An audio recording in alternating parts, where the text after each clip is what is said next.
Hello and welcome to MGP260. I'm Kev, and with me this week there's Anna and Pab. Say hello, boys and girls. Hello. Hello. I almost said his name, even though he's no longer with us. After what he did at Comic Con, he's not welcome around these parts. You know what he did. He knows what he did, and that's why he's not here anymore. He did several things, so I'm not sure what you're referring to. What specifically did you remember him doing? Knocking over a stall and he did steal some stuff. Free items. Yeah. Yes. And he was just very rude all day. He was a disgrace. And then he stalked Warwick Davis all the way to Africa or something. I didn't listen to all the details. But that was the general. I forgot about that. Yeah. I forgot about that bit. But the good news is for us, it means we get 100% bald-free podcast this week. Yay for us. Are we all excited? Have we all had a marvellous week? Yep. Yeah. I feel like I've been chasing it all week, just constantly on catch-up. Because of the awesomeness of the previous weekend. Well, it just wore me down. It was like a humid, like sauna sort of environment to be living in last weekend, wasn't it? Yeah, the big mistake we've made with Comic Con, and it's one hopefully we won't ever be silly enough to make again, is we spent far too long in there on a Saturday when it was really hot. And it's because Sheepdog was only there for that one day, or that one morning even, and Pab in particular felt the need to spend some time with him in there. I felt it vital to get him his goods that he needed, and I thought I could speed up that process by doubling the eyes on the in the holes. Yeah, whereas me and Anna were sat outside having ice creams and mooching about the place. But I think Comic Con is a wonderful, wonderful experience on the Friday and the Sunday. On the Saturday, oh, goodness me, it gets unpleasant at times. It's hot in there at the best of times because it's so busy, but you have a day as hot. I mean, it was pushing 30 degrees on Saturday probably. Yeah. Combine that with probably 50,000 people knocking around the place. Oh, it was too hot. Yep, you're not wrong there. I rarely am, Pab, I rarely am. But it was a marvellous weekend all the same. We disappeared off and did our normal mooching around London as well. We all bought lots of delightful things. I spent far less than I usually do at Comic Con, so I'm rather pleased with myself. I only bought, what did I buy? I only bought 3 comic books. I only bought 1 mystery box. Didn't buy any pop. No, I bought the one set of convention exclusive Wonder Woman Steve Trevor pop vinyls. Yeah, didn't come home with a big sack. I got home to my Facebook reminder of what I did the year before, comparing my haul from last year with what I bought this year. I've spent a fraction of the money I spent this time last year, so I'm rather pleased with myself and very satisfied with my purchases. I got a bit giddy last year, I feel. I've not been to Comic Con before, so I got a bit giddy, I think. And I think that giddiness rubbed off on me. Yeah. That last year was certainly my biggest spend ever at Comic Con, because you were egging me on because you're a bad influence. Yes, you sort of soon realise you need to check yourself and make sure that you've got to realise these are convention prices that you're paying, and you can get this stuff off the internet for a far more reasonable rate, and you just need to keep that in mind. I feel like we got to that stage in October last year, but the May one from last year, I think I got let loose on that a bit too. It was out of control. Even Anna spent last year, if I recall. She came away with some stuff because she was high on nerds. Both the sweets and the people she was surrounded by, and there was also a lot of Fallout stuff knocking around last year, if I remember. Yeah, and even you spent some pennies last time, but I think you were a very cheap date this weekend. What did I have to buy you? Very little. You had a fidget cube. Yeah. I think that might be Let's talk about that, shall we? What, Anna's new fidget cube? The fidget spinner / fidget cube craze has hit its peak in London Comic Con. Yeah. With every other stall selling them in different varieties, shapes, sizes, colours, And over the course of Saturday, we were noticing the price fall down, because when we were in the shopping centre looking around some nerd shops, I was surprised to see them for like £3.50, £4 in there, and then we got to Comic Con and they're even cheaper. And then by the time we got through to the second hall, they were £1 each. Yeah, they were giving away in the first class lounge in the Virgin thing at Euston. Yeah. So, don't get started on the first class lounge. Anna's going to shout at me in a minute about that again, probably. But yeah, I can't believe how cheap they're getting. The fact that you can, they were available on every other stall in Comic Con. They were dirt cheap. I would imagine you were getting two for £1 by Sunday afternoon. They were £1 each on certain stalls, and you're like, that's Comic Con prices. Yeah, exactly. Fidget spinners are done, everybody. If you've just got a shipment of 500 coming over from China and you're expecting to make your millions, I suggest you postpone the delivery some way, because fidget spinners are finished. Nobody's ever going to buy. This is where it goes on to become the biggest thing in the history of the world now. And it was the pound was the price point it needed to be to really hit the mainstream. They're going to be doing it on the news. But yeah, I think it must be done if it's £1 each and available everywhere at Comic Con. There was more fidget spinners than those stupid fluffy creatures that they have there. There was only like 2 stalls of them this time. Stupid fluffy creatures. There was more fidget spinners than Pokemon at Comic Con this year. No, I don't know. I think know. There was. Yeah, you're probably right thinking about it. But there wasn't a shortage of Pokemon, let's be honest. No, there never is. Even before Pokemon Go exploded, there was always Pokemon to be had at Comic Con. Yeah, definitely. And alpacas. Stupid fairy idiots. I'll buy an alpaca one day. Yeah, I'm going to buy one for Anna as a present. You looking forward to your alpaca, Anna? Yeah. We get a couple. Yeah. I'd like some dressed like a business worker or a baker, fireman. One just doing jobs. Messing around with a fidget spinner. That's what I want. Yeah. You want more like an alpaca that's a YouTuber. I'd love that. No, you're interested. Yeah. Now I've already got Domo Kev who lives in the house. I'd like Alpaca Kev as well. I could have a collection of Kevs. Anna, that would be your dream come true, wouldn't it? A collection of Kevs. You'd love that. Alpaca with beard and glasses. Yeah, exactly. That's all we need. If you're one of the alpaca people, make it happen. It's what everyone's crying out for. I'm telling you now, someone will point this out to you tomorrow night. Yeah, I'll take a hipster alpaca and call it Kev. That's fine. Be all over that. Yeah, that's cool.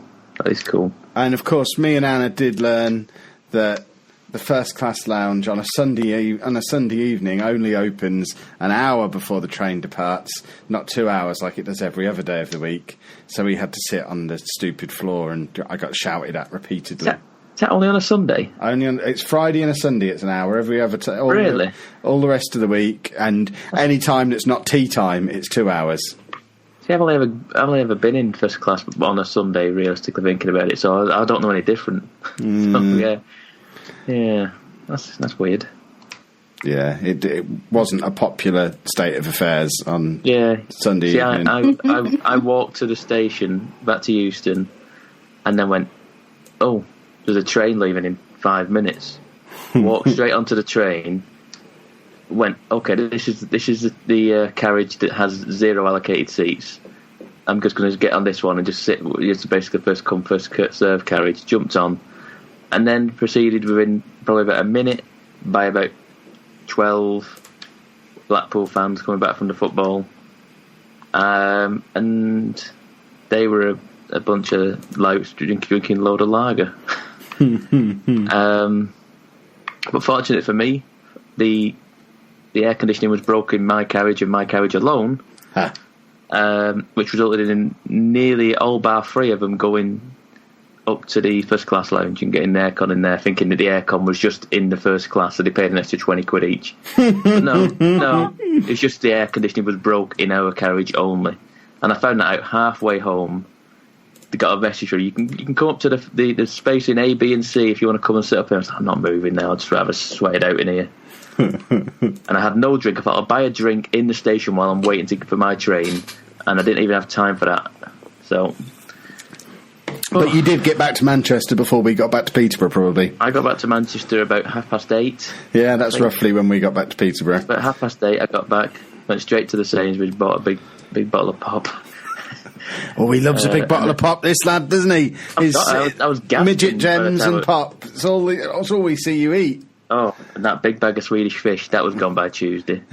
That big bag, which cost me a tenner, for that gigantic bag, it was huge. And I thought this will last me a week. It had gone by Tuesday. I couldn't believe it. Very Moorish, though, Swedish fish. They are. That's why I just buy the small box and eat it as I'm walking around. Yeah, that's not Don't dare bring them away from the convention. Yeah. They are delightful, though. We also got to go on the London Eye. That's an experience. Yeah. The queue lasts longer than the spin. I've never queued to join a queue before. Yeah, that was good. That seemed like a completely pointless task, us booking tickets. Booked a specific time. Yeah. Only to be put in a queue to join the queue, and we queued for I mean, to be fair, we were on there at our designated time, so they clearly know what they're talking about. But we were also designated time to go on the 4D experience, which we ignored. So if we'd have gone on that, we wouldn't have got on at all. No, I wonder what the 4D experience is. Does it just blow water in your face? That's all 4D is, isn't it? That's all it is at Alton Towers. They hit the back of your ankles and blow water in your face. Yeah, it's like you're being rained on. Yeah. That's about it. You stand outside for that rain in this country. It's rather unpleasant, the 4D experience that we did at Alton Towers, wasn't it, Anna? It was not unpleasant. They smacked the back of our legs and they squirted water at us and called it an experience. I liked it. It was an experience. Let's be fair. That is an experience. It's not necessarily a good one, but it is an experience. Yeah. But all in all, a rather successful trip to Comic Con again. And next on the agenda, we have Play Expo Blackpool, which we've never been to before. Yeah. This is going to be... I'm not really sure what to expect out of this. I presume you've been to Blackpool in general before. I've never been to Blackpool, no. Anna has. I've never been to Blackpool. So what have I got in store for me in Blackpool? I don't know what you were expecting. I'm expecting Brighton, but up north. I've never been to Brighton, but... there must be a seaside resort we've both been to. Have you been to Skegness? Yes, I've been to Skegness. Right, I'm expecting Skegness, but on the other side. It's the quality of Skegness, but bigger. Well, that sounds excellent. On a larger scale. What more could anybody want? The quality of Skegness, but more of it. This sounds amazing. Like probably 4 or 5 times more hen do's and stag do's going on. Junk and louts about. Yeah, that's what Brighton's like. Just hen do's and stag do's all the time. Yeah, that's what I noticed. Well, no, in an evening, let's be honest, that's what happens at night time. During the daytime, it's a lot of families and tourists sort of thing. Yeah, it's all right in the daytime. It's just in the night time I've noticed it just gets a bit loud and I don't know. Anna tells me I have to climb a tower or something. Oh, the tower? Yeah. I've not been up the tower in years. In fact, I don't think I've actually been up to the top of the tower. Apparently it'll blow your skirt up or something. Oh, you wearing a skirt up? Yeah, when I was up there, when I was about 8 years old, I went up there in a dress and my skirt went, ooh. Because it was really windy. It was October, though. Okay, so how many likes on a video do we have to get for Kev to wear a skirt going up there? 500 likes on the Comic Con video and I'll wear a skirt at the Blackpool Tower. I mean, that's just how these things work. I'll happily do that. Okay, right. Sooner or later, you people will learn I have no shame. Anything for a like. Yeah, seems like it. Exactly. So, yeah. Right, should we talk about some video games? Because I think that's what we're supposed to be doing on this pesky podcast. Yeah, sure. Has anyone played any? We got an Xbox One S. Oh, did you? Yeah. Any good? It's all right. It's like an Xbox, but smaller. I think that's what the S stands for. The Xbox One's small. I don't know. I've not been allowed to have a go yet. You lie. You're a liar. You went on it today. Oh, yeah. I don't know how you dare sit there and lie. Because I forget you'll call me out on it. I like it. I know he's like the lying cat and just call you on anything. Straight away. Nope. Lying. But all I did on it was have a little look at Grand Theft Auto 5 because we got an incredible deal on it. It was ridiculously cheap. We got an Xbox One S with FIFA 17, which I've since realised I already had on EA Access the full game, so I've got a FIFA 17 code to give away at some point. But we got the Xbox One S, FIFA 17, Grand Theft Auto 5, Gears of War 4, and an extra controller for £200 from Tesco. Plus, we had like £55 of club card vouchers. So we've paid £140 or something, actual monies, but we already have all of those games. We're going to keep Grand Theft Auto, we'll give away FIFA, but we're selling Gears of War, which apparently we'll get 10 or 15 quid for. So we've basically got a whole new Xbox plus an extra controller for like 120 quid.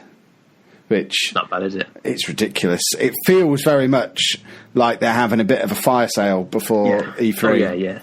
Definitely coming, isn't it? Cause the Scorpio is imminent. Sort of thing. I was sceptical about what the Scorpio might be, but the fact that it's not just this one deal at Tesco, you can buy an Xbox One S dirt cheap everywhere now. Everywhere. Yeah. So they're obviously just trying to clear out as much stock as they possibly can. Oh, yeah. Because they're not selling any. It's not going to sell any at Christmas because they've got their new toy coming out at Christmas. Yeah. I'm intrigued now about what the new toy might be.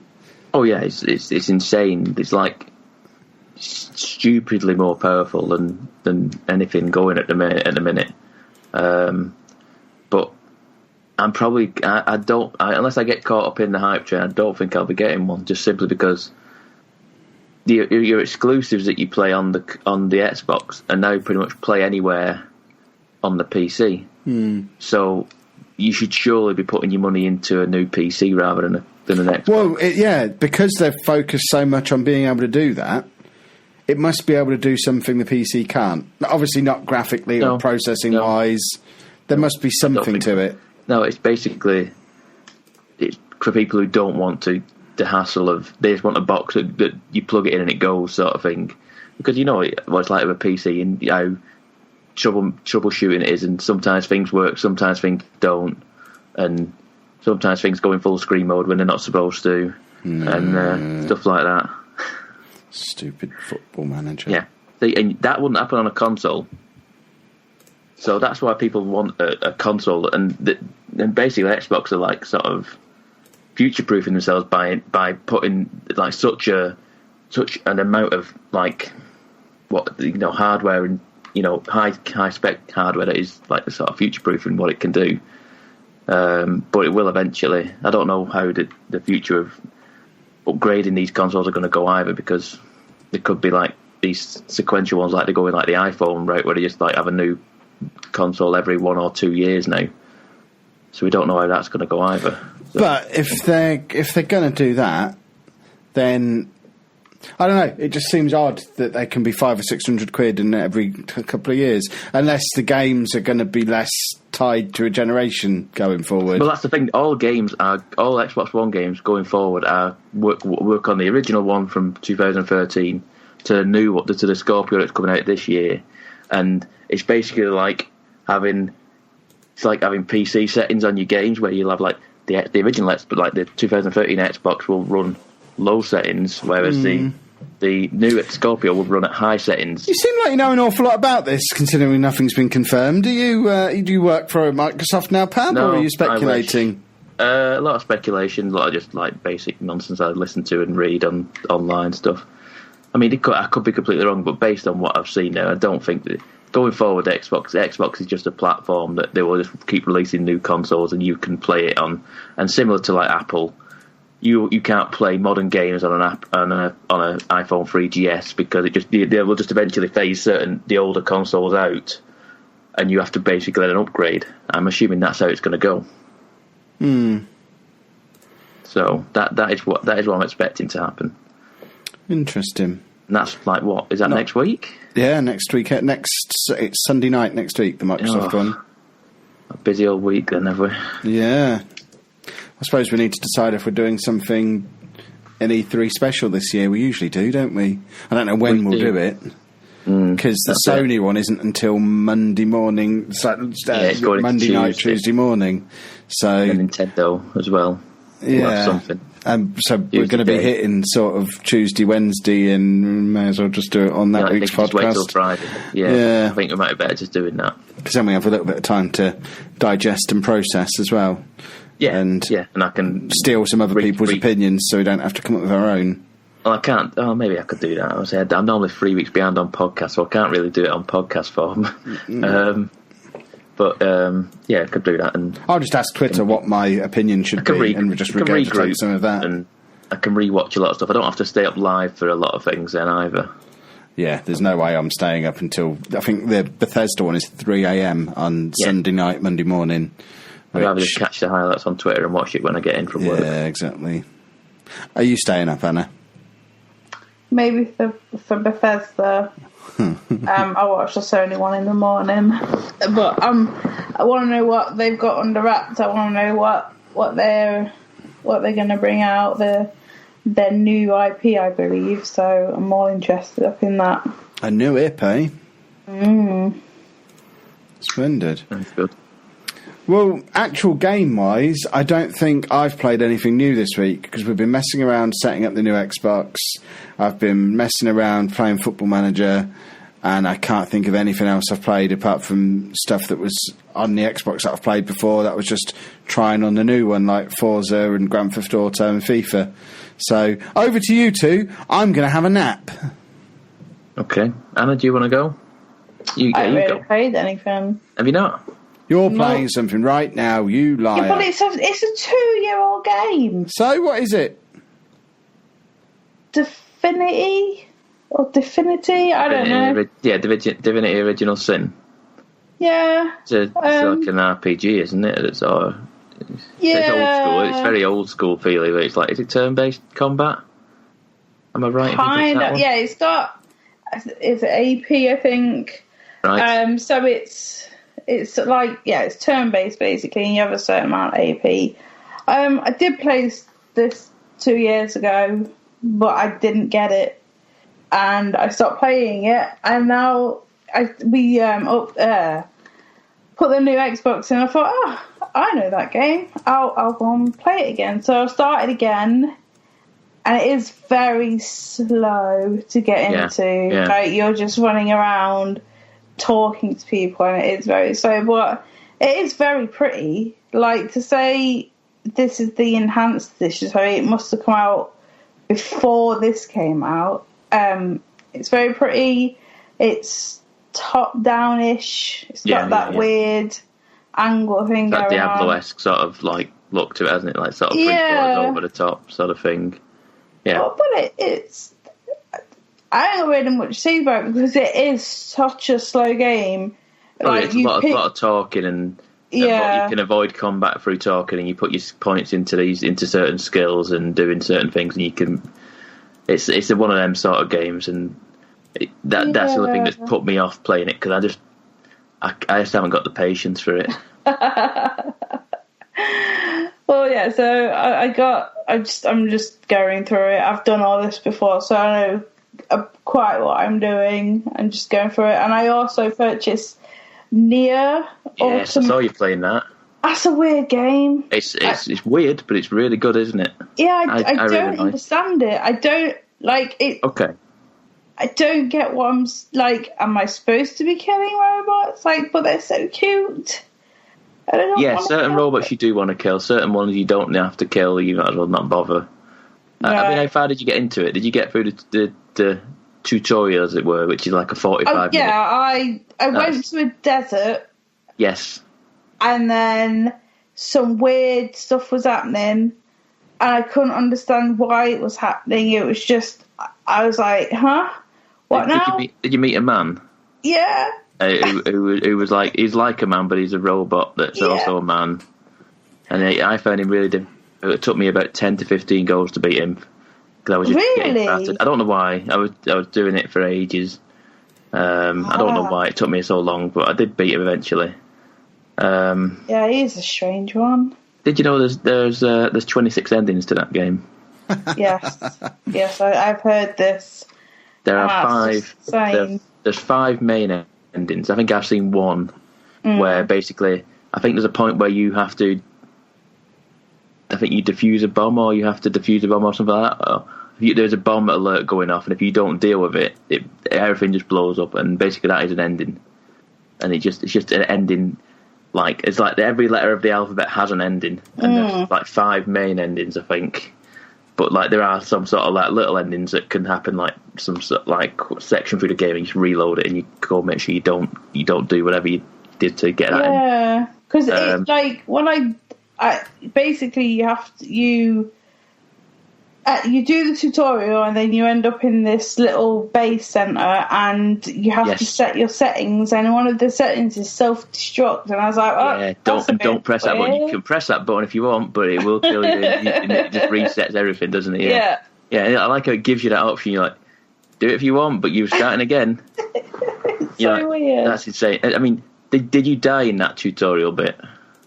No, I didn't die. So did you notice that in that tutorial setting, there's no save in that? You die in that tutorial. No, I know. There is no save, and it's like 45 minutes to an hour tutorial. You die in that, you're starting from the beginning again. Yeah, because I was very cautious of that. At the start, there's no save. I was like, what? There's no auto save? What's that all about? And then I read through the difficulties, and the hardest one is if you get hit once, that's it. And I when I was going through it, I was getting hit multiple times. Yeah. And giant robot things that they're like oil rigs. They hit you regardless, with the swinging arms with the big hacksaws on them. Yeah. I don't know how anyone is playing that on that. If they are, well done to you, because I couldn't get through that. Even just the little robots with their shooty gun things, that's insane. Yeah. I mean, how did you feel about the combat and how the game played? Because I like how that game plays.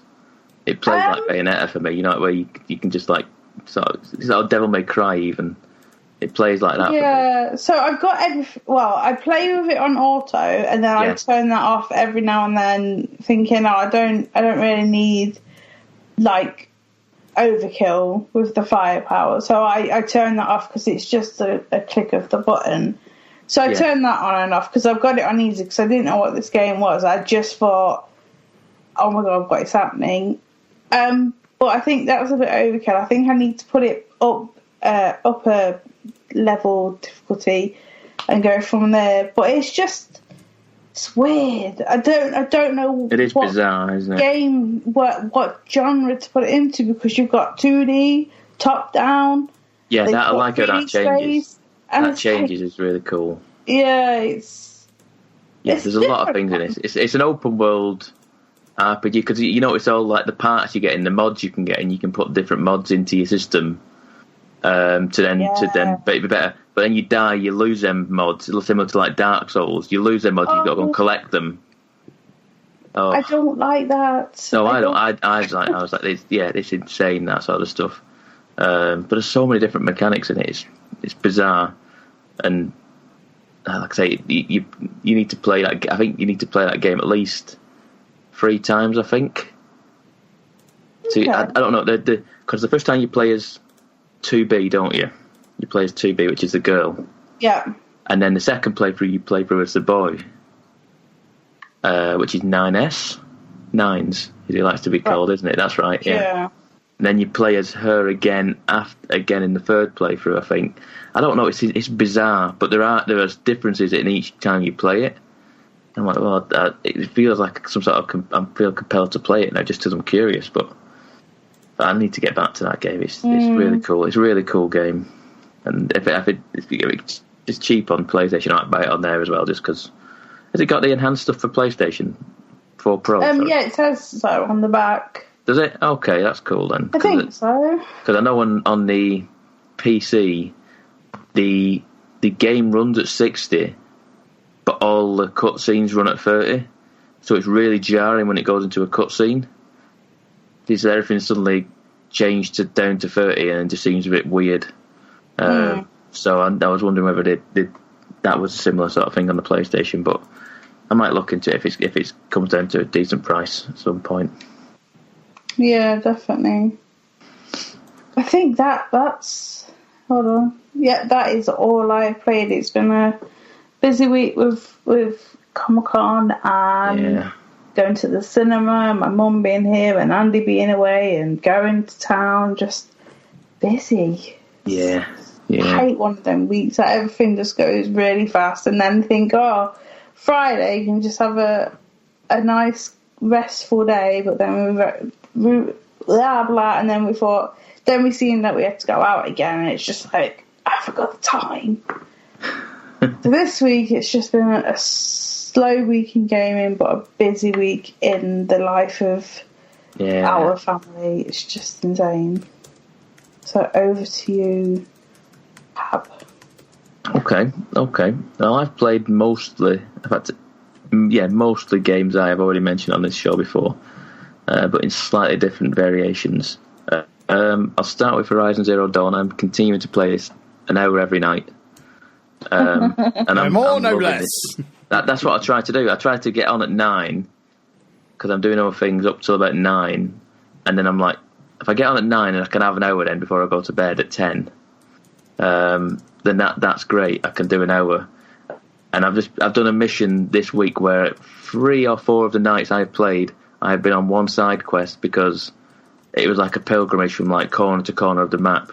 I had to go back all the way up to pretty much to the start of the game, from like all the way in, like there's like a main temple sort of thing in the middle of the map, is there? Where there's a big tower. There's a big city. The big city, yeah. I had to go from there all the way back to like the top bit of the map, which is like near the start of the game. Okay. And I thought, I'm not going to fast travel. I'm just not going to fast travel. I'll just walk there. I took out 3 bandit camps on the way. Yep. I've been doing them. They're all right now. I can do them quite straightforward enough. I've seen a Thunderjaw, I think. Yeah. And I don't like them. They're just huge monsters. And I just go, no, just stay away from that thing. Don't ever go near that. I stood and watched it for a while because when I went past it was being attacked. Oh, really? And I just stood there and watched these people. I've done. I've watched attacks going on, not from the Thunderjaw, but just from other random machines and just humans getting involved with them. And I've watched it, and I think they need help there, so I go and help them, and they don't give me anything. They just go, "Thanks very much."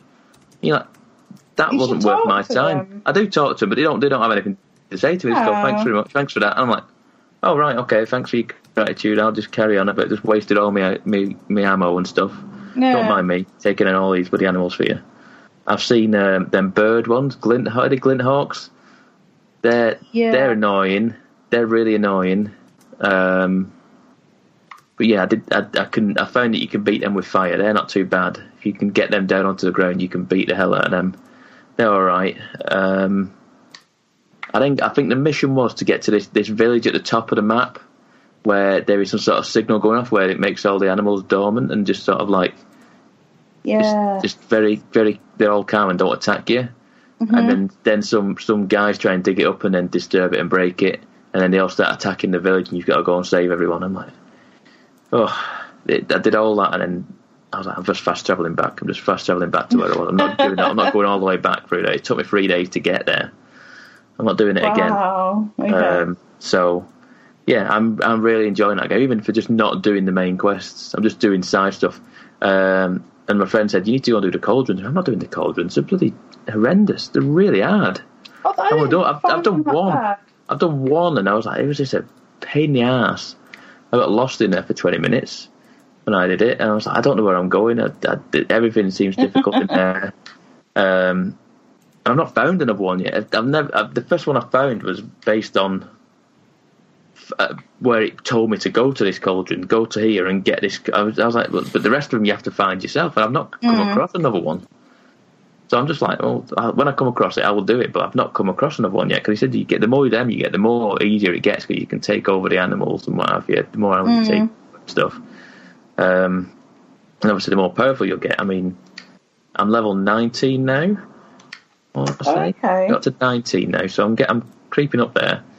And I'm doing, I think the side quest that I did in the week has been like level 12, so it wasn't really a problem. It was just getting across the map, which was more of a pain in the ass than anything else. So yeah, I'm slowly but surely loving that game. Like I said, I just wish there was a few tweaks in that game that would make it better. Yeah. Like the long grass stuff, and like like, why can I not be seen in the red long grass, but the yellow long grass that everyone can see me? I'm like, this makes no sense. Because there's like some long grass is okay.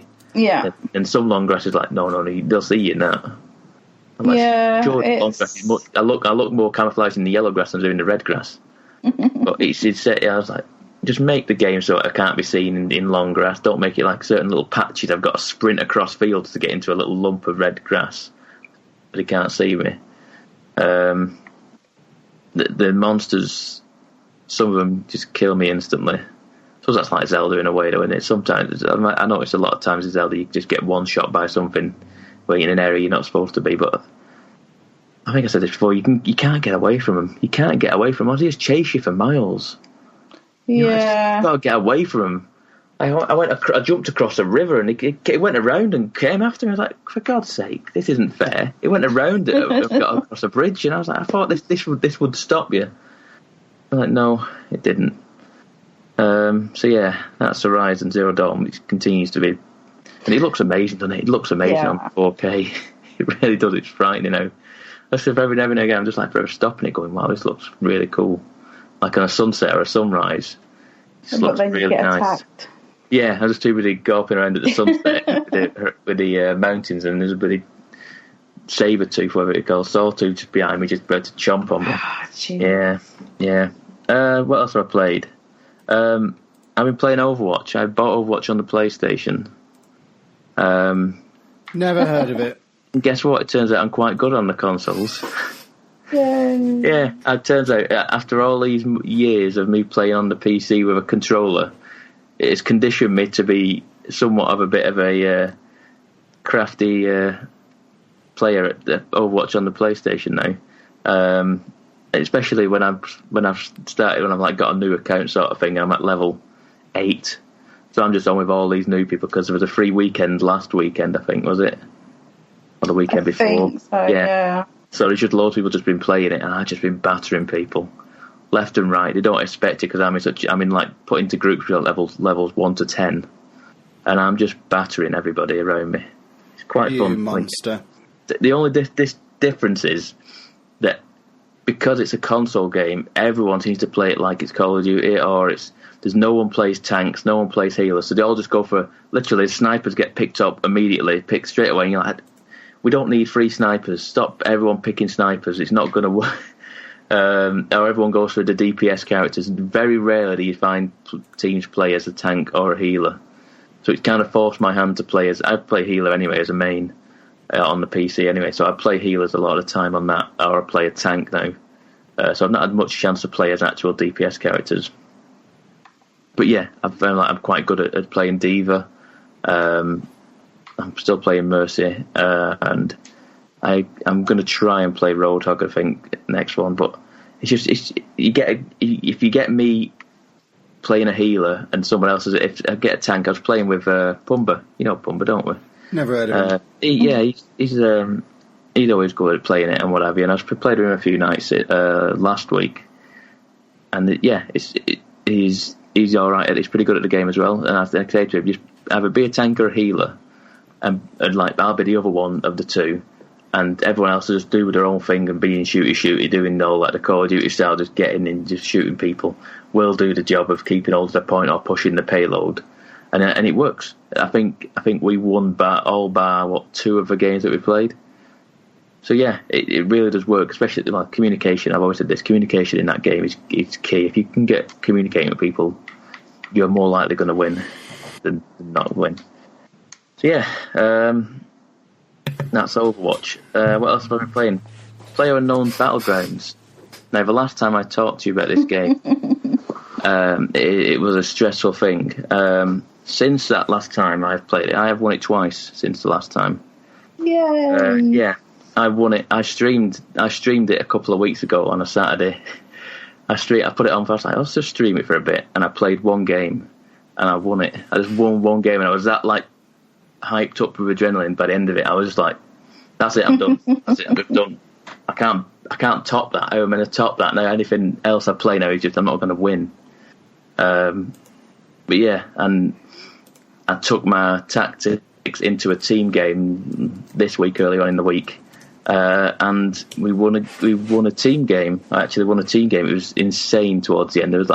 It only came to at one point where I realised, hang on, there's 8 of us left. There's only 8 left in this game, and there's 4 of us still alive on our team. I was like, is this like a 4-on-4, 2 teams? And then it quickly went down to 6, and then 5. So obviously it was 2 teams of 2, I'm assuming, and 1, and us as a team. This was only basically 1 left in the final circle. 1 guy versus 4 of us. We just rush him. We just just rush him. Just ran down at him. Just literally everyone run at him. So he can't take us all. He did take one. He took one of us down. He knocked one of us out, but he couldn't take us all, and we won. And it's insane. The feeling of winning that game, winning the chicken dinner as it is. Winner, chicken dinner. Yeah. It says winner, winner, chicken dinner. When you win, and you're like, yeah, I'm the winner. I'm having tea tonight. It's quite a good feeling winning that game. And they keep updating it. There's stunt bikes in it now. You can do there's dirt bikes. You can just go and do popping wheelies and doing backflips on motorbikes over hills and whatnot now. Oh, that's cool. It's crazy. The stuff they're putting in, it's constantly being updated. And it's like I said, they're just constantly just putting updates in week after week after week. They're putting stuff in, and rightfully so. I mean, they're doing a great job, and they're selling in them they're probably closer to 2 million copies at this point. And it's early access. It's still early access game. Yeah, I know. I was reading. And then I think there's a new map coming. There's new weapons coming in the future. It's crazy, but there is, like I keep saying, there is something to this game, and I think they're saying it'll come to Xbox at some point. So, that's cool. Yeah, so who knows it? Because right now it's only mouse and keyboard. Realistically, they're playing it on a controller. There's you can move with a controller, and that's it. So, yeah. The last thing I've played is Vanquish on the PC. Have you played Vanquish before, Anna? Doesn't ring a bell, no. Vanquish is sort of like. Have you heard of Gundam? You know what Gundam is?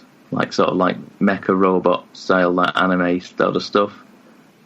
Not really. Yeah, this is like mecha robot anime Gears of War. Okay. And it's made by Platinum, the people who made Bayonetta and Nier and umpteen different crazy games like that. And it is really cool. It is like Gears of War. It's a third-person cover shooter. But it has some crazy mechanics. It has sliding mechanics where you're just literally sliding around with rockets on your legs, and you sort of just literally power sliding around the floor while shooting guns and what have you. And there's the melee button which you do it while you're on a power slide. He just does a drop kick and just drop kicks people. It's a really cool game. It's come out on PC last week, I want to say. Right. It's a 360 game. It's been out on 360. I think it's been out on PlayStation as well. Played PS3. It's for a good few years now, 3 or 4 years at least. And a lot of people say this is one of the best 360 games out there. So I was very curious to see what it is because I never played it, and it was never coming to PC, and now it has. But it's really cool. It really is a cool game. It's a crazy ass story. It's a very anime-esque story of this. There's you wear this robot suit that's got this sort of nuclear power cell in it that gives you all these powers and whatnot, and this guy who's this top scientist has been kidnapped, who also developed your suit, but has got all this nuclear fusion cell energy sort of source thing, and these terrorists want it or what have you. It's very anime. But it's cool. It's really cool, and it's like I say, it's a very competent cover shooter, and that's much as I can say of it. Really, I've played 2 hours of it, and just thoroughly enjoyed every second of it, just because it's just insane. It's crazy. Just the stuff that goes on. You just remember just laughing at certain points, going, "That was just stupid, but insanely fun." So yeah, I'll probably keep playing that one, I think. But that is about it. That is all I have played this week. So yeah, that is acceptable. Yeah.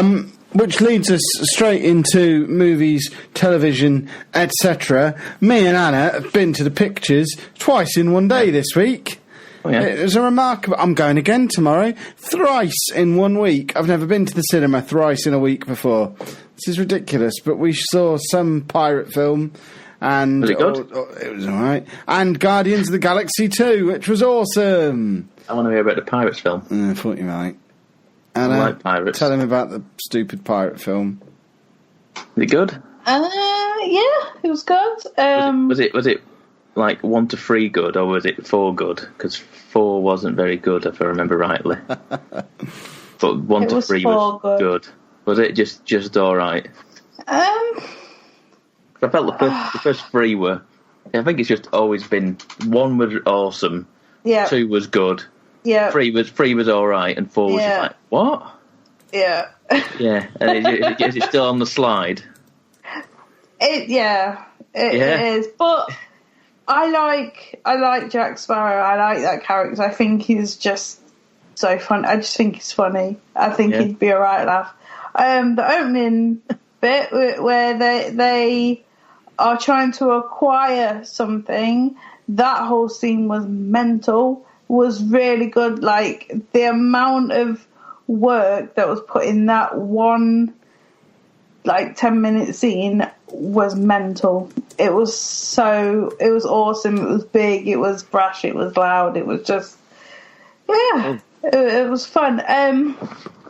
Didn't quite understand what the story was getting at, why with all the curse things that were going on. I didn't quite understand how this one thing did something, and then it was just, I don't want to spoil it, but it's very, I think I'd have to watch it again to understand what was going on. So what's her face was back, what's her name? Keira Knightley, she made an appearance. Yes, she made an appearance in it. Cool. Isn't that a massive spoiler? Is it really? It's like 3 minutes from the end of the film. It feels like a massive spoiler. Well, then just edit it out then. We all know I'm not. We all know I'm not editing it out. But I think we should apologise to anyone who feels that might be a spoiler. Oh, good, because I was going to spoil it a little bit more then. No, feel free. We're spoiling now, so I've not seen it. I have no knowledge. I've just heard that the thing is in it. I know Orlando Bloom's in it. He's in it right at the start. That's not a spoiler. Yeah. Is he in it from 3 minutes from the end, or is he in it 3 minutes from the beginning? He's the first person you see on screen, I think, in the whole film. Right. Okay. So, yeah, there you go. Now, so that's not much of a spoiler then. No. Well, no, because in the other films, because of, we're going to spoil ones that are from years ago. Nah, just keep spoiling now. It's fine. You can spoil now. We've warned them now. Once you've warned them, it's okay. He became the captain of some kind of ship. I can't remember. He became the captain of the... Yeah. The Scottish one. Oh, Lord, that's going to drive me insane. Shit. No, the Dutch. Language. The Dutchman. The Blind Dutchman. Yeah, something like that. Along the lines. Anyway, he becomes the captain that can only go back to the solid ground every 10 years. Yes. So it plays on that that Has tradition. It been 10 years? Yeah, you can only visit every 10 years. So when he married Swanee, he had a night with her, and then 10 years, you see at the end of the other films that 10 years later he visits again and she has a son. Oh, so I mustn't have seen that. Is that part of 4? Oh, no, that was after credits. Oh, was it? Right. Yeah, so that happened. And then there was an end of credits scene in this, so if you're going to see it, you will see that. Hang on, so they're saying this is 20 years on? Yeah. Wow, okay. All right, yeah, okay. Yeah, so, sense. There was a screen scene, and I was like, oh, but I don't think there'll be another one. It'd be nice to see that story, but it's being billed as the final There'll be another adventure. one. There'll be another one. I keep calling it. Everyone likes a bit of money. They all like money. There'll be another one. Of course there will. But yeah, it was. I wanted to see it. I've seen two of them at the cinema. When they first came out, I hated it. It. Yeah, I'd seen it, the very first one, at the cinema. I was just like, I can't bother. It's pirates. Then I was at my mum's one Christmas, and it was the Christmas it was out on TV on BBC, and I watched it because all them at once watch it, and I don't know, I just fell in love with it. It was so enjoyable and funny, and the way that he talks to a rock in one of them, that's funny. Just him as a person, he's great. I love it. So, yeah, it was good. I enjoyed it. I'm going to be seeing another film that was alright. Bit long. You know full well the best film you saw that day was Guardians of the Galaxy 2. The best really, Marvel film so far. We had the same problem. You didn't really know what was going on in Pirates, and I didn't really know what was going on in the Guardians, because I was like, they were talking about people, and I was like, what now? Who's this?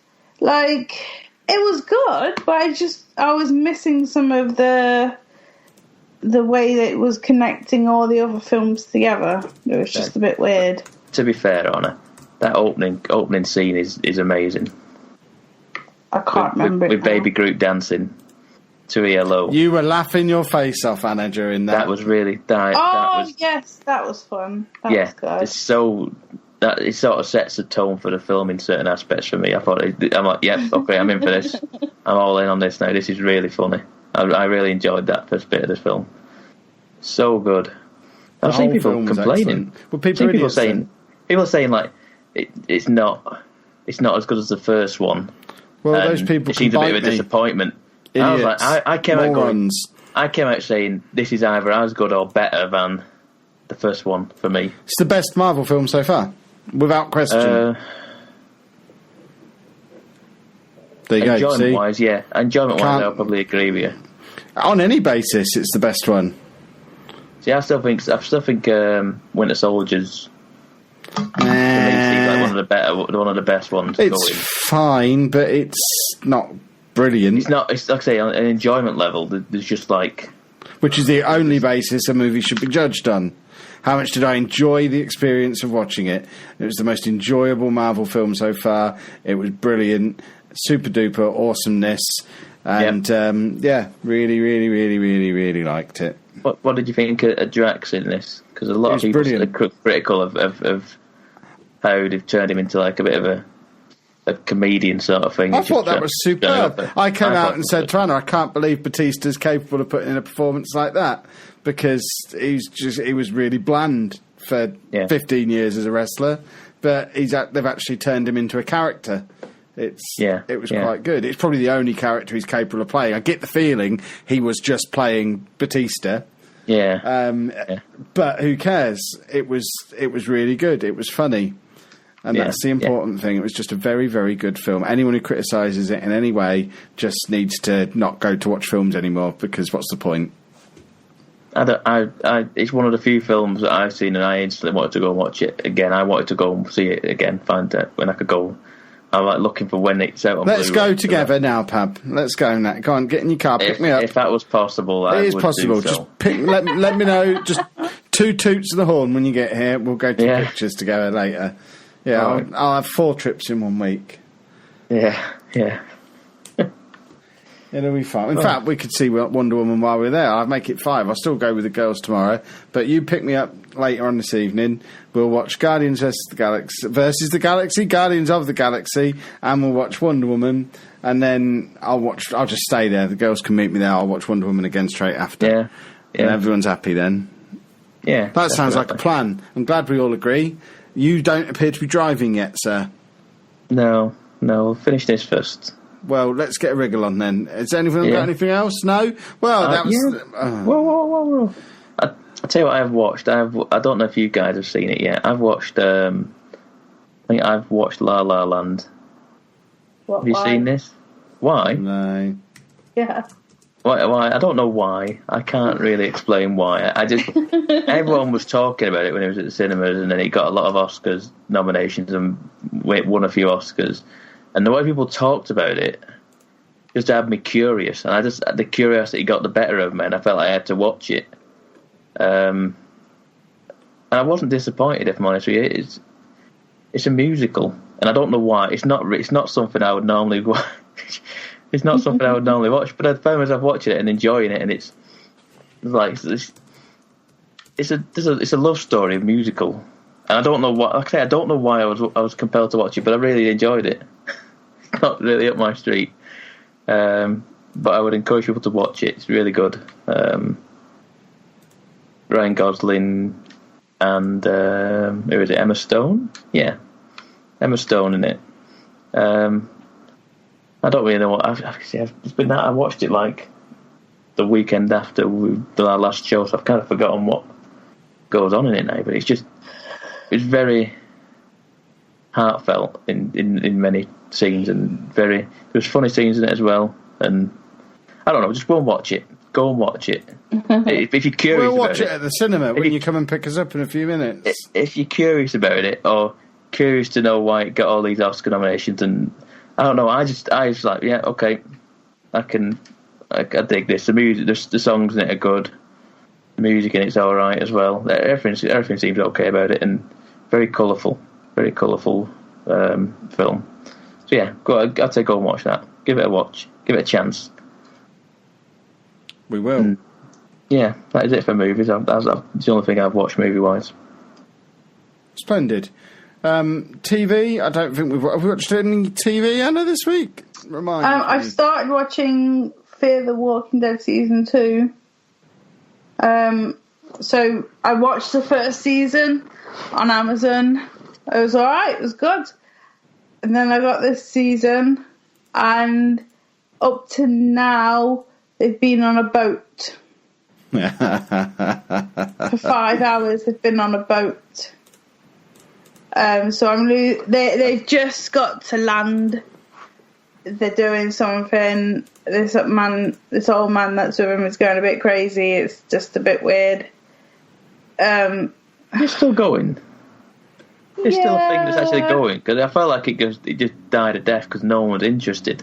So when we went to EGX last year, there was a stand for it, which was a boat called the Abigail. Yeah, you could sit in a dinghy. Was that EGX, or was that not Comic Con? That might have been Comic Con, I think. Oh, and it was one of them. You could sit in a boat. Yeah, because I remember there was like a zombie, like just sort of half sticking out through the floor. Yeah, you're like, yeah, okay, yeah. So so you're on the Abigail, and all this stuff happens to them.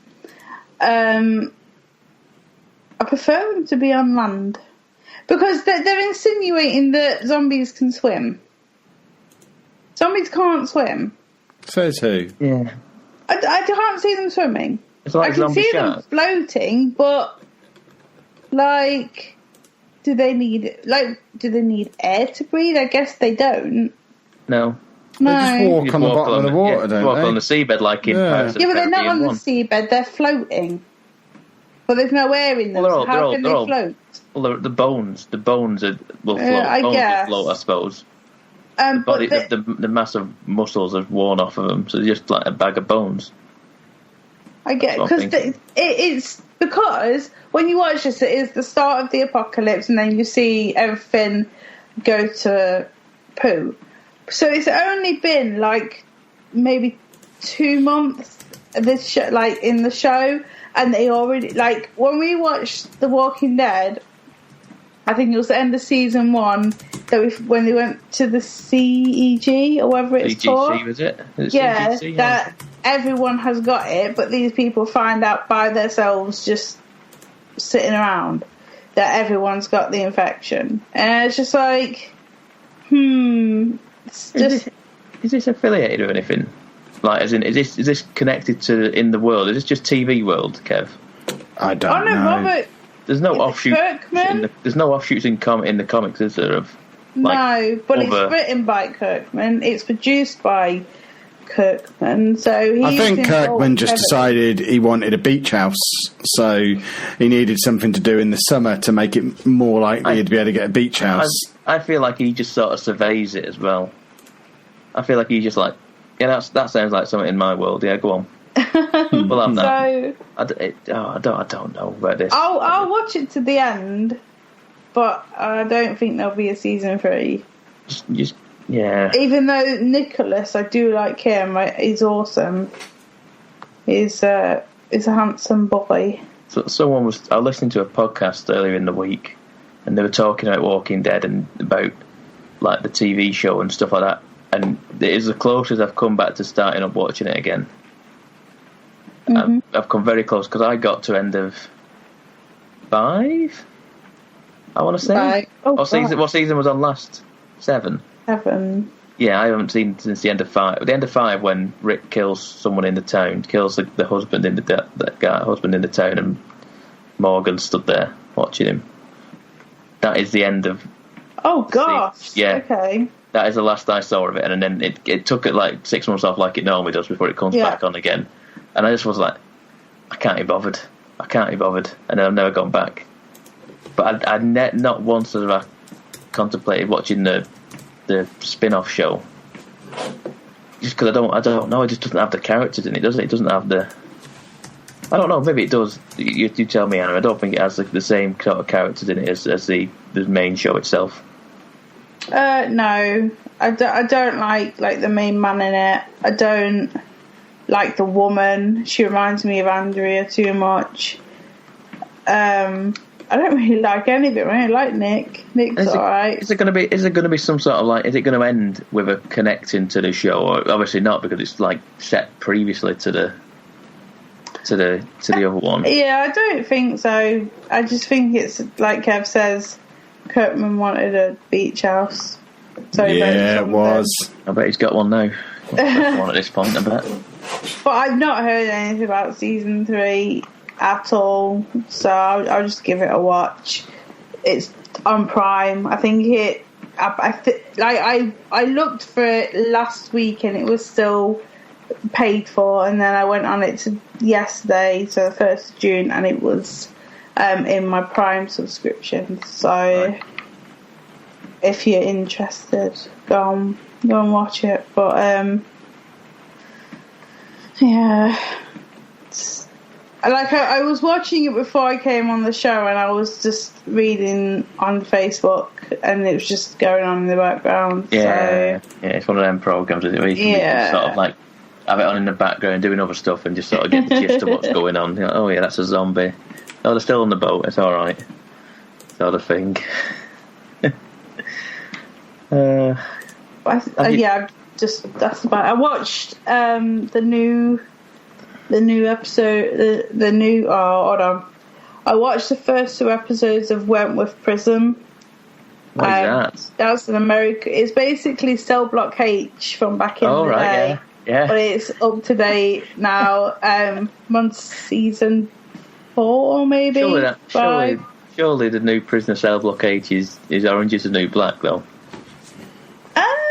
No, because the thing was with Cell Block H, it was a bit more grittier, and whereas Orange is the New Black, the narrative is just funny, and the predicaments get in. Whereas this one, like, people are being brutally murdered in prison. It's just nasty and gritty, and it's good. I like that. It started again this week.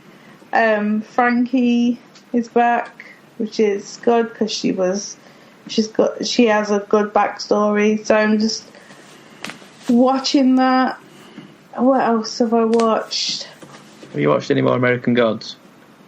No, we've still got that to catch up on, because that is good, but you need no children and time, and we've it's like half term, and we've been review and stuff. So we haven't got, but we will because it is good. It's just a bit of a. I've watched what I think the 5th episode has been on this week, and it is bizarre. It's getting more and more strange every single week. It's given me, at times, Kev, it's given me Wicked and the Divine feels to it. Okay. As in, I can see that. There are gods in human form on Earth that can perform these sort of like godlike acts. But yeah, I still don't quite know what's going on.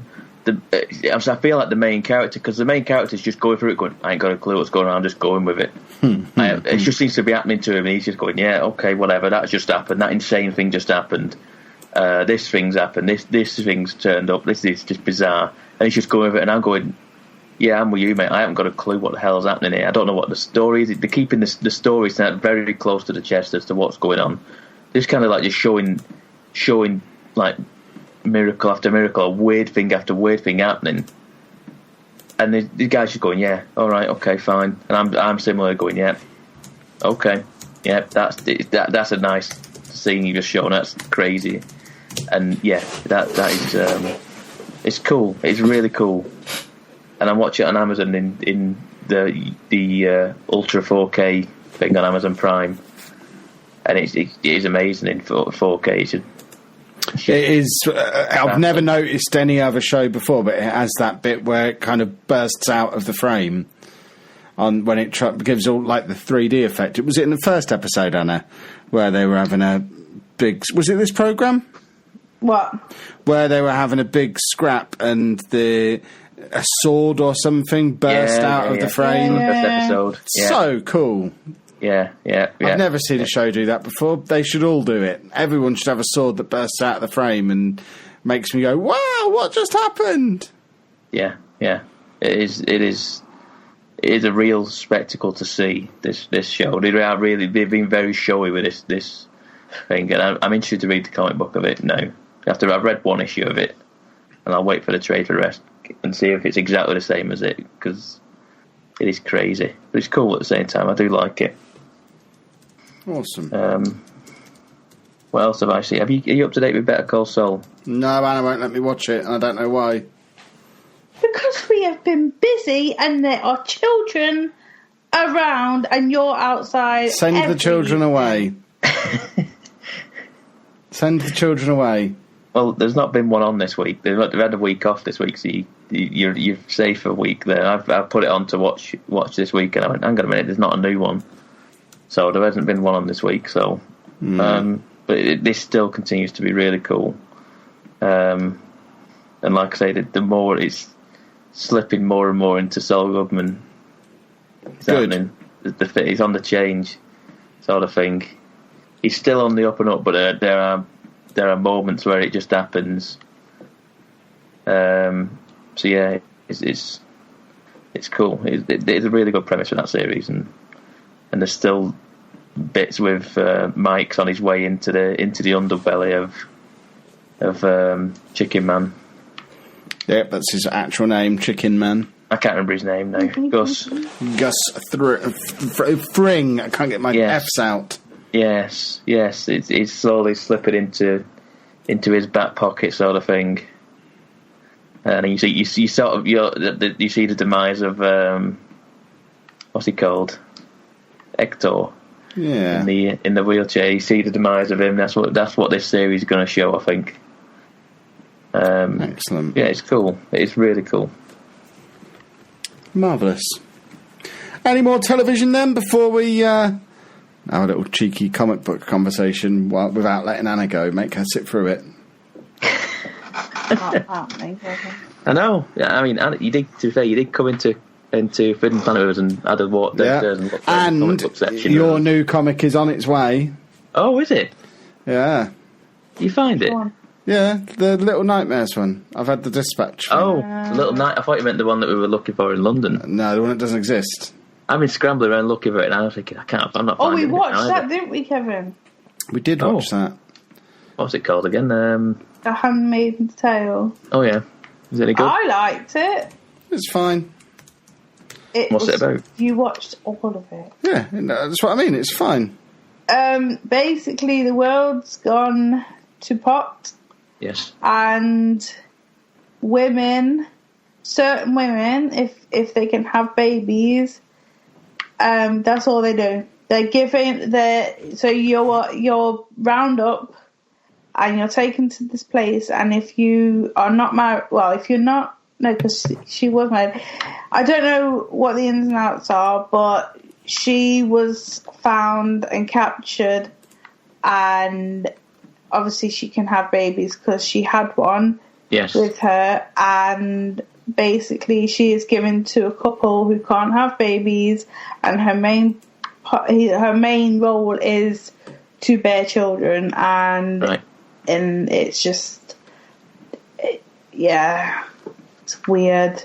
And like they have to, they're like so brainwashed they don't know what to do with themselves. It's icky, and it's just should watch it. It's good. What's this on? Is this on what channel is this on? Channel 4. Is it on Channel 4? Oh, if you don't want to watch it, you can buy the York Notes for A-level study guide for it that I've just looked at on Amazon. Is that so it's an A-level text as well for English literature, I believe. Oh, it's an actual book as well, is it? I'm reading the book as well. Oh, right, okay. Would you like me to buy you the York Notes for it? Is there like a YouTube summary of it? Can you do that for me, Kit? I could read the York Notes on YouTube for you. No, I want your notes on the York Notes. I can make some notes on the York Notes. That's fine. So it's down to a 2 to 3 minute video for me. Then I won't be distracted by something. I'll just read the reviews. Hold on. Summarise. Really helpful. Great. It was for my son's A-level. Perfect for revision, and with the lack of much internet support on the text, this guide was indispensable to my A-level studies on the book. I mean, to be fair, Amazon customer from 27th February 2017, if you're doing English A-level, learn to write a better sentence for your review than that incompetent garbage. I hope you failed. Right. Is that it for TV? Should we talk about comics? Anna, are you sticking around? Or are you disappearing? No. Well, it's been an absolute pleasure to speak to you on the podcast this week, Anna, as always. Would you like to tell people where they can find you on the internet? Yeah, I'm a bit surprised what you were saying. I'm at Miss Lelujo. Are you? Yeah. Excellent on the Twitter. That's marvellous. Bye-bye, Anna. Bye-bye. See you, Anna. Bye-bye. Bye-bye. These York Notes are by Professor Coraline Howells. Oh, yeah? Yeah. See what else Professor Coraline had. She also did the York Notes Advanced for the same book. All right, so what I need you to do is I need you to read both of them and then give me a gist on the whole thing altogether. Yeah, I can do that. Split that into a 5-minute video. I'll take 5 minutes. I won't get distracted. Well, I'll do standard for like the first 3 minutes and then save the advanced stuff for the end. For if you can handle the first few minutes, move on and listen to the advanced as well. If you stretch it into 10 minutes, you could put an advert in it, though. Probably. If I had a 5-minute video, I'd cram 3 adverts in there. Don't you worry. Yeah. Yeah. You watch my videos. You know I cram adverts in at every opportunity.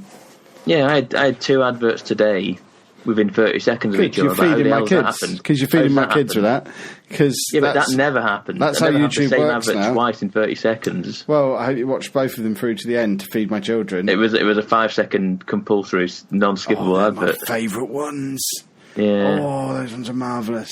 Yeah, I'm getting a lot of Amazon adverts on your videos. Well, I spend a lot of money on Amazon, so there's synergy there. Yeah, there you go. Perfect. So, comics. One of the things I bought from Comic Con was Angel Catbird by the same author, Margaret Atwood, who wrote The Handmaid's Tale. No. Interestingly, there's no A-level York Notes on Angel Catbird. Oh, I'm not interested then. Yeah. But I have read the book. Yeah. And it was awesome. Really, so good that I think I might buy Volume 2 right now. And Volume 2 of it? And Volume 3 is available for pre-order and comes out in July.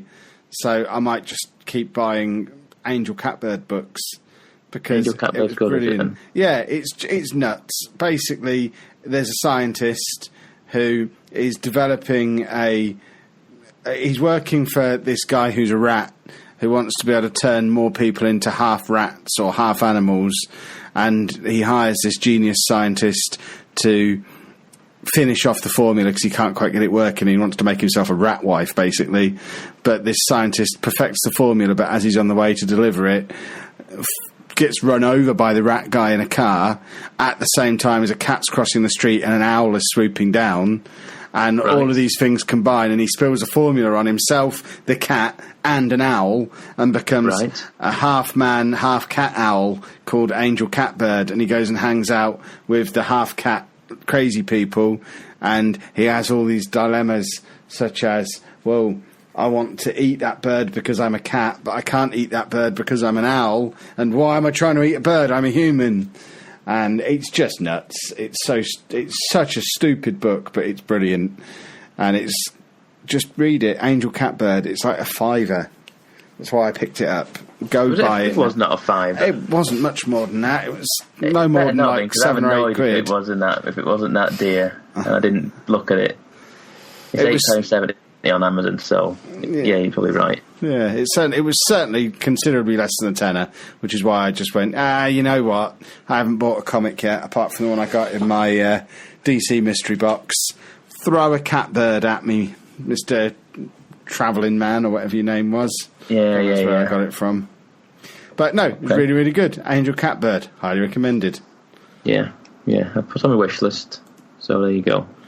Good. And have I read anything else? I don't think. Oh, I have read something else. Yeah, I read, what's it called? Moon Knight. Finally read Moon Knight.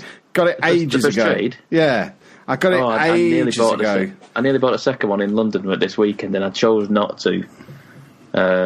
Why have you not told me to read this at some point? I told you to read this because I said I read a single issue of it and said it was good, and I read the trade a few months ago and said it was really good. It's bizarre, though, isn't it? It's cool, but it's having never read anything about him before, not really knowing who he is, I don't really know what's happened. And it's brilliant, the fact that I don't know what's happened.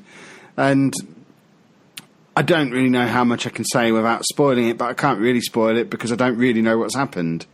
He's basically has had a past that has multiple personalities in it, maybe, because he's in a mental hospital, and they're telling him he made it all up, and he doesn't really know whether any of it's real or not, or which person he really is, or whether he is this superhero, or whether the superheroes are real.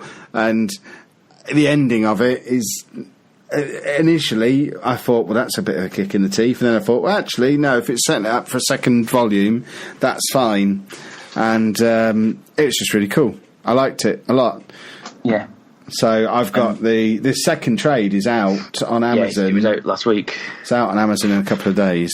Yeah. Because Amazon get the comic book shops get they get a 2-week advance on Amazon just to get the kick of people wanting the books. I think that's probably a good thing as well for comic book shops and retailers in general. It is. Because Amazon always undercut them anyway. So to get a 2-week advance on that is a good thing, I think. But weirdly, looking at Amazon, the Comixology version, if bought through Amazon, is £2.16 for the trade. That can't be right. Trade 1? Trade 2. Is that not just volume? Well, it's if you click on Moon Knight Volume 2 on Amazon, £12.45 for the paperback, Kindle edition, £2.16. Click on it, and it says collecting Moon Knight 6 to 9 and Moon Knight 1980 number 2. It looks like it's a collection, 112 pages for £2. That doesn't seem right. Volume 1 is £1.44 on Comixology through Amazon. Why am I buying my comics? Is that because Comixology, the Comixology Unlimited now has Marvel stuff in it? Maybe. I don't know. Yeah, it now has Marvel stuff in Comixology. Is that available in this country yet? I don't know. I don't know. I assumed it was, but it's not something that I particularly like. 'Cause I don't like digital that much, so I don't know. But the only thing I know is it did incorporate Marvel stuff into it. I don't think it's available in the UK yet. So. Probably not. I've not heard anything about it being in the UK. But no, it's not in the UK yet. So who cares? Yeah, that's not a bad deal though. If you like digital comics. Yeah, but I want it to go on my shelf. Yep, that's my problem. To be fair, I also need a new shelf, but that's a problem for another day. Future Kev can figure that out. Yeah. Future Pab needs another long box. But yeah, that's been my comic reading week, and it's been a very satisfying one. What have you been reading, sir? So in the time I've read basically 3 books and single issue. while I have in our sabbatical of a week. I've got back on the Spider-Gwen bandwagon. You were never off it. I was, because I stopped reading it, and basically I don't understand what's going on in this book now, because there's basically been like there's like I think they're right now they're on issue 18, I think, or something like that. So they're not even that far into the universe, and I'm like, yeah, this volume collects issues 9 to 13. It's volume 2. And I don't know what's going on. It's bizarre. But this is the thing, I'm having trouble with Marvel. They're starting to do this thing where they say, oh, well, you need to read this spin-off bit, this bit in this version. Like this week, while we've been away, I bought the Spider-Man / Spider-Gwen sitting in a tree trade. And I was sat there going, I don't know when I'm meant to read this. I don't know at what point this happens. And this is the thing with what I've always said with Marvel, is it just branches off in different things and it expects you to follow what's going on. And I need a guide on what I should be reading, what I have missed if I just read trade 1 to, you know what I mean? Yeah. DC so much doesn't really do the thing of, I suppose it does in a certain aspect, and not as much as Marvel. It's just like an image book that goes, buy volume 1, next book is volume 2, that's what you read, then you just follow the story from 1 to however many there is. Whereas the Spider-Gwen ones that I'm reading now, I'm just like, I don't remember any of this. I don't know what's gone on. I needed to read the Spider-Women book, probably, which I did read, but I don't remember that bit either now. So this volume 2 basically starts with her without her powers, and the Reed Richards is given her Gwen, but this power thing that she has like a little vial and a thing that she sticks on her wrist, and it sort of gives her her powers for a certain amount of time. But she's only got like about half a dozen of these vials to give her her powers back, because she's had her powers stolen by somebody. I don't even know who it is now. See what I mean? I just don't know. I can't remember what's going on. But she has had her powers stolen basically, but she's still got Frank Castle, who is the Punisher, is a police officer in this, who is basically who suspects that she is who she is, and obviously Gwen Stacy's father is part of the police, and he's found out in the previous trade. He found out who she was. She basically told him who she was. So they both know that Frank Castle is now after her, and they're trying to prove it. And he's basically, from this book, he's going out of his way to get him now, and he seems like he's becoming more and more like the Punisher, and he is like a police officer, to the point where he has his vest on with the big skull on the front at a certain point, and there's a part where he's worked for Tony Stark in the War Machine sort of corps. He's worked for them in a war that's gone on at some point. See, this is the thing, I don't know what's going on. I'm probably supposed to read it. There's still a thing about the War Machine corps or something like that. This has gone on in this universe where he's wearing this like Iron Man hand that can shoot like Iron Man like volts out of it, you know, like pulse beams out of it. So he's got some Iron Man tech on. And I don't know. I like the story. I like the world, but I just can't keep track with it. I really can't, and that's really frustrating to me, because the world is amazing. The Captain America is a woman in this universe.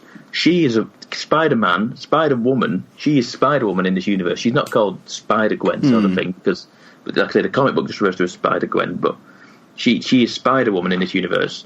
But in another universe, there is the actual Spider-Woman they have spoken to. There is also another Spider-Woman, which is also Silk. There's like multiple universes. And this sort of thing, you're supposed to keep up with all this different stuff that's going on. I just cannot do it. And she's like a teenager in this like rock band called the Mary Janes.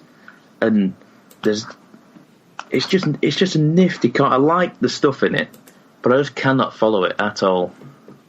Which is a real shame for me, because like I say, she's probably my favourite sort of character since I've been reading books. She's the one I've gravitated towards, and that's what I tried to do, but I'm finding it hard to read.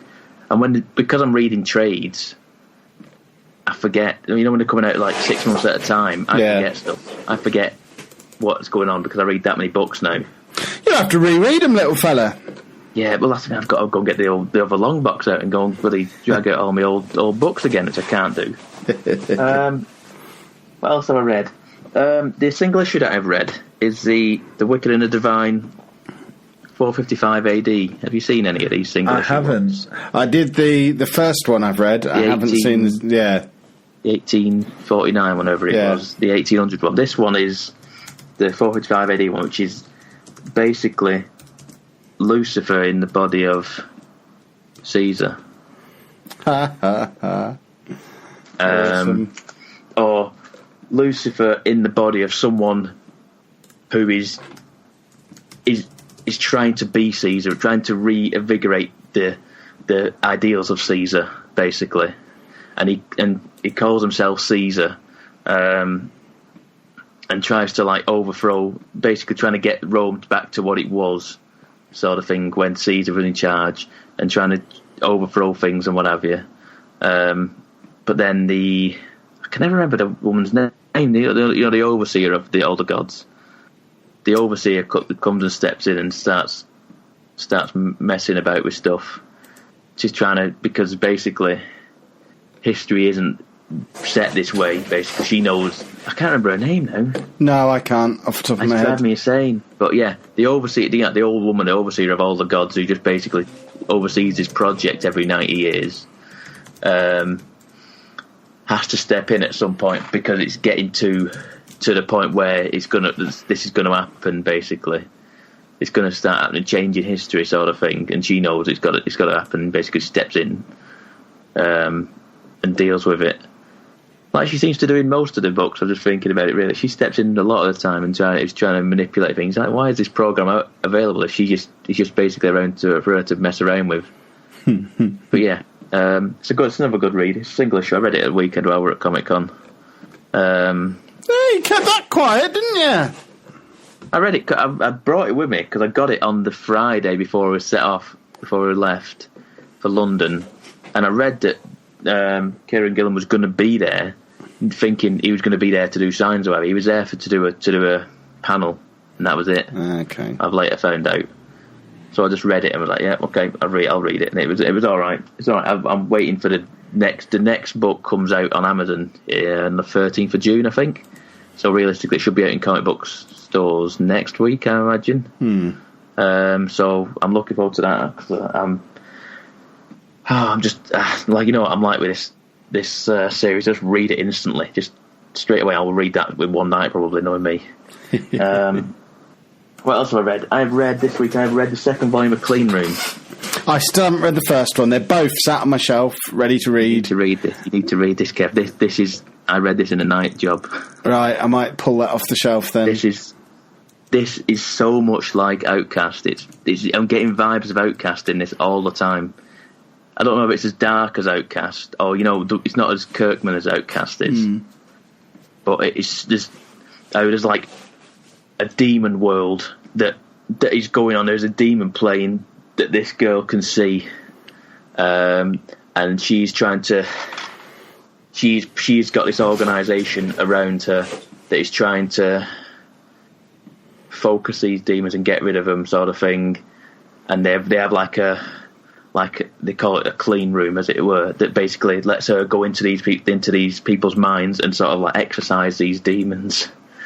But then one of these demons gets into her head, sort of. It is really good. It is really, really good. I mean, I read issue 2, trade 2, almost immediately, but at the end of it, it just says, the last page just says end. I was like, is that the end? And I had to look today, and I was like, is that the end of the story? Is that we're just being left with this? But it's good to know that it isn't. There's probably almost enough for another trade at this point. Volume 3 comes out in July. Looking at it on Amazon now. I will get that straight away because it's so cool. It's very graphic and gory at times, and bizarre stuff goes on. It has some of the imagery gives me a Preacher vibe as well. Some of the way it's drawn. I don't know if it's just the artist's take on some things. It gives me a Preacher vibe, but the story in general, very based on what I've only seen the Outcast, but based on my knowledge of, when you said Outcast is very much like the comic book, didn't you? Identical. It's almost like, yeah. And so I was like, I can see where I feel like this is very much giving me an Outcast vibe. But it's cool. It's a really cool book. I would highly recommend this one. This one is up there with Wicked and Divine for me. I really like this book. Yeah, and the last thing I've read this tonight as well. It's insane. I've just gone on a bit of a binge on books recently. I've read Saga Book 3, Volume 3, sorry. Not Book 3. Excellent. Saga's just amazing, isn't it? It is. Saga's just so good. Saga is like the pinnacle of almost any book going, isn't it, really? It's so good. I mean, I was kind of unaware of I forgot what was going on in book 2, because I read that probably about a month or so ago, maybe. But I read them in such quick succession that I just move on to something else, and then it takes me a while to get back to these books. But because of Free Comic Book Day, when I went to the comic book fair in one of the hotels in Manchester, I picked up, I think 4 and 5 were a £5 each in there. They must have been used, but it looked like brand new. So I was like, for a £5 each, I'll have that. So it pushed me to get volume 3. Sorry. So I've read that pretty much yesterday, and today I've read it. In which there is the reporters start. There's like a lot of stuff about the reporters in this. As reporters turn up and they're trying to find a story on the off-worlders who made a run for it and gone to be married and stuff like that, and they're trying to dig stories out of this obviously top secret thing that's going on. Everyone's trying to keep away from each other, and the will and ends up on that planet that is basically poisoning them into staying on that planet. That was a good part. Basically, had him hallucinating about the spider lady, the stork. It's a stork, isn't it? Yeah. The spider is his girlfriend who's dead. Well, as far as I'm aware, it's just a cool book. I like this. I like the whole series in general. It's cool. I like there's a lot of Lion Cat in this. I like Lion Cat. Can never get too much Lion Cat. I like the robot guy. To be fair, I don't mind him at all. The Prince Robot the Fourth, is he? He's just kind of bizarre. There's just a sort of strange thing going on in the amongst all this stuff, and I don't quite know what's going on with but it's really good. It's written really well, and it's just like I say, I've read all of that pretty much. I read one issue yesterday and the rest of them today, and I've got 4. I've literally got 4 sat here ready to go tomorrow. I'm taking the book with me to the board game convention I'm going to tomorrow, and I've got some stuff I've got some reading material while I'm doing nothing else. So yeah, I like Saga a lot. Good. Saga's one of it's Brian K. Vaughan. You'd gone an hour and a half without admitting on the show that you were going to a board game convention tomorrow. By the way. Yeah, I'm going to a board game convention tomorrow in Birmingham, NEC. If you hit me up on Twitter and see where I am. If you go into it, if you want to say hello, come and say hello, because I'll be in the corner reading a book. You'll be playing board games, That's the thing I really don't want. I don't play board games, and it's not like as if it's It's not like as if it's Monopoly or Connect 4 or the Monopoly convention. It's not that sort of board game. It's these board games that take hours to play. And I've not got anything against people who play these sort of things. It's just not for me. You have promised me a 3-sided dice if you can find one. Yes, a 3-sided. You requested a 3-sided dice, and Anna requested a 7-sided dice. Yeah. So we'll see. I'll see if I can find. That's my quest tomorrow. I'm just going to go in and see if I can find some dice. You got any dice? And they'll go, yeah. Well, how many do you want? Oh God, I don't know. It's like I say, I'm going because it's a trip out to the NEC, and I thought, why not? I'll accompany some of my friends who are going. See how it's going to be. We're going out at 8 in the morning, I think we're going. So another early day, another long day out at a convention. Yeah, you love your conventions, don't you? 2 weeks on the bounce. What a nerd you're becoming. No, you used to be cool, Pab. Why did it all go wrong? No, what next? We're vlogging it next. Oh, yeah, you do. Oh, I'm expecting to see a board game convention vlog. Yeah, no chance. Yeah, unless you want to do it from a bench, Weatherspoons. Do it from Weatherspoons in the NEC. That's how we did our EGX stuff last year. Things have moved on since then, but you got to start somewhere. I've said to my friend, I said, if this gets a bit much, and it's 10 minutes on the train into Birmingham, and I know where the comic book shops are, so that's where we go if it gets a bit much. So yeah, so look forward to hearing about the board. What is it called now? This is it, the UK Games Expo. Next week on the podcast, I'll give you a full report of what I have seen. What board games you've bought? Well, I won't. That's the thing. I might be tempted into a card game, but that's about it. I don't think I'd buy a board game. There's a super hot card game, which I thought that sounds all right. What if they have the physical version of Gwent? You got to get yourself a Gwent deck, surely. Now you're talking. But I know full well that Gwent isn't cheap, and I'm no mug. I don't want things that much. When single decks of Gwent are going on eBay for like 50, 60 quid, how much is a full set of Gwent decks going to cost? That's probably hundreds of quid, and because there's at least 6 decks that I think I can remember off the top of my head. So, but if it was Gwent going cheap, I would be interested. But there's going to be Gwent now, isn't there? It's got to be Gwent. I'm going to spend more of it there than what I spent at Comic Con. But at least then we can sit on the top of Blackpool Tower in July playing Gwent with each other. I'll forget them. I'll have forgot the card. Yeah, but we'll send you home. You're near enough to home. We can send you off to get them. Good point. No, also, for that price, they won't be coming out of the wrapper. They'll be sealed forever. Just permanently sealed. They won't be coming out of the wrappings then. They're a collector's item. You're a monster. Oh, I am. Right, go away, because I need to edit this, because I've got a movie to see tomorrow. I don't know if I mentioned it, so I won't be able to do my normal Saturday morning routine. So, boys and girls, did you know you can follow us on Twitter at MGUK Podcast, and you can follow me at Lelujo. And I'm Pab1986. We're also on Facebook at facebook.com/MatureGamerPodcast. And, of course, Kev does YouTube at lelujo.fm. You can see our Comic-Con vlogs from last week. Yes. Pab's on them, Anna's on them, even Sheepdog's on them briefly. Yes. There's 45 minutes of London adventures. If you're not into comics and stuff, it's us. Hardly any of it. It was actually at the convention.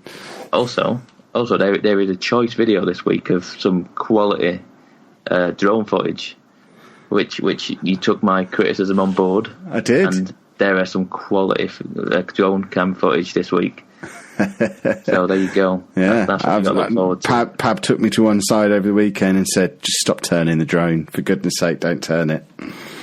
It's not even the turning it. You just got to edit that bits out, because it jerks you around a bit, and it looks less professional than just a straight panning. It was helpful that for the first time I took the drone somewhere a little bit more interesting than my garden. Yes, that works.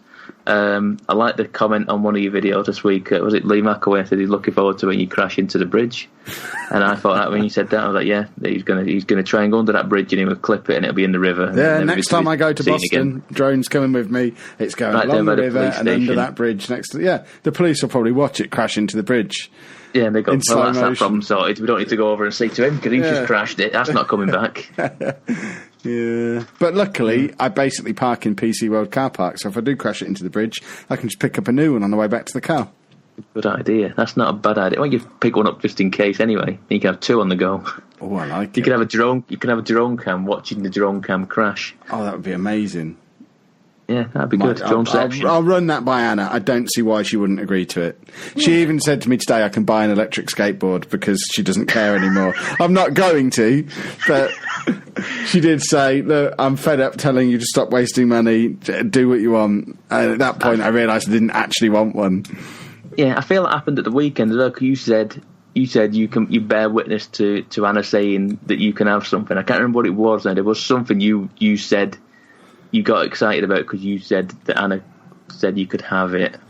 Probably there was something going on.